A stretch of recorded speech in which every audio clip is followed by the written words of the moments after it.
Betul tak saya cakap tadi? Biasanya kalau frost tu nombor satu yang kita kena detect adalah cooling coil dia. Cooling coil IT 1 minit hari ni. Okey, hari ni saya nak kongsikan kes aircon bila dalam traffic jam tak sejuk.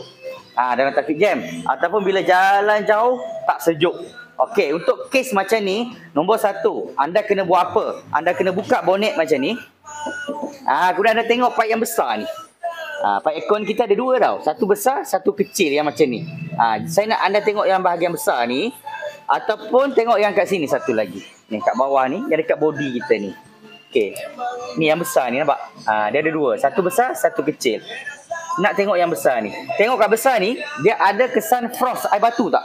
Kalau ada kesan frost air batu, itu biasanya nombor satu lah. Anda boleh bayangkan adalah cooling coil anda kotor. Bukti dia kat mana? Jom saya tunjuk. Jom kita pergi depan. Hari ni kita ada Honda Jazz, sama juga masalah. Okey. Nampak tak saya nak tunjuk? Ni. Inilah cooling coil yang saya buka. Betul tak saya cakap tadi?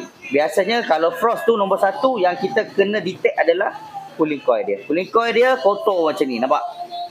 Gila ni. Sebab apa bila jadi beku? Sebab bila dia kotor macam ni, ni angin tiup macam ni. Belakang dia ada sensor. Okey, belakang dia sensor baca. Jadi bila dia macam ni, angin tu tak boleh tembus. Bila tak boleh tembus, sensor kat belakang ni baca salah. Dia bagi signal dekat kompresor, kata bang, aircon tak sejuk lagi, abang kerja lagi lah.